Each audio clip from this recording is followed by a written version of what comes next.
Right, well I moved to Langport 3 years ago, and I opened up here 2.5 years ago after having a workshop in Taunton. So we bought this property, we got hold of this property. We have a gallery at the other end of it, and we have a factory shop here, and upstairs we have various other small businesses as well. There's a clock repairer, there's a surveyor, there's a couple of artists, and so it's quite a nice community. And everyone's very laid back here, so it works well for us. And of course we're lucky, we get people who come from all over the country. So this morning we had a couple in from Yorkshire who are down here on holiday, and so they popped in because they bought our glass in various galleries over the country, and then they sort of come to see us. I've just got to put a gather on this a second.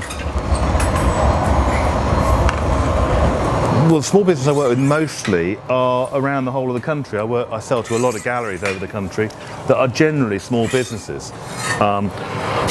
Most of them are independently run, although some are run by councils, and some are, we sell from Liberty's, John Lewis, down to very small galleries. I like small businesses. I think they're they're the bit that makes England good in some ways.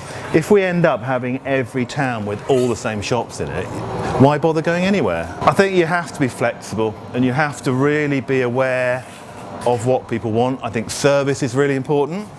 I think, these days you can very easily be pilloried on Facebook or TripAdvisor for something that isn't your fault.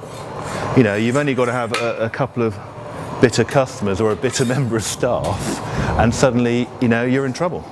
So I think you've just got to be on top of it. You've got to provide a good service, a good product, or in my case, a good product, and you've got to try and provide what people want. There's no point spending a load of effort and time getting people here, and then they come in here and they go, well, this isn't quite what I want. One of the current thinkings, isn't it, is with websites, is to get all your SEO right, so you drive more and more people to your site. And the problem is that the more people you drive to the site, the more people are not going to want to come to your site, because that isn't quite what they want. So it's trying to get the right people with the right frame of mind into the right place. Small businesses have to almost look after number one more than they should do. And Langport's very lucky because small businesses, as well as looking after number one, there's an awareness in this small community that we have to not only look after number one, we have to look after our immediate community, because it's very proactive. We've had a great chairman, and there's lots of good stuff happening.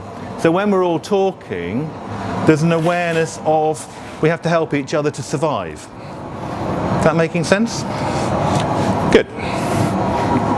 You see, I can rattle on forever about stuff. It's a good job I'm blowing glass, I talk even more, don't I, really? A lot of people with the internet, we don't have to think about where we're buying stuff from, we order something, it arrives the next day. There's no concept of what's gone into that product or that packaging or that delivery to get it to the person. Small business can adapt to a flexibility. So, like just before you came, I had to make a red and purple posy vase for someone, and I'm going, were you born in the 70s? And she goes, actually I was, But a big business can't do that, can't be that personal. So I think you've got to retain the personal bit of it, and I think people have got to think where the stuff's coming from. A lot of small businesses are the backbone of who's making the product. Small cafes, clockmaker upstairs, small surveyor. Being self-employed, having your own business, has a huge amount of downsides to it. You can't, if you work out your hourly rate, it's, you just go and slash your wrists. So on the upside, there's a lot of upsides to it as well. That it's your choice. It's always your choice, and your responsibility falls on you. So the downside is a lot of stress, because you can't go, that was their fault. It's not my fault, because the bottom line is it sort of is my fault. If I don't make good enough bits of glass, people aren't going to buy it. So I've got to make good bits of glass. So there's a lot of pressure every day on getting it right. That's the sort of downside about it. But if you you've got to appreciate the good sides, and that is that no one tells me what to do apart from all my customers. I don't really try and make the next bit of glass like the one before, because that would mean every day I'm trying to make it like I used to make it. So I try and make the next bit of glass better than the one before.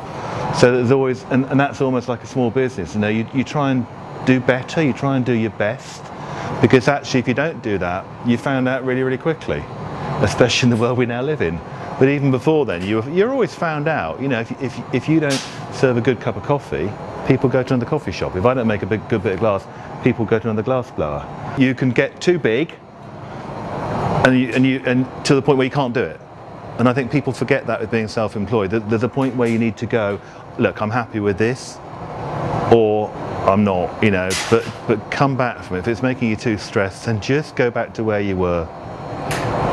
That's my advice. We kept a lot of the original features because the building's 304 years old, which is coincidentally how old I'll be on my next birthday.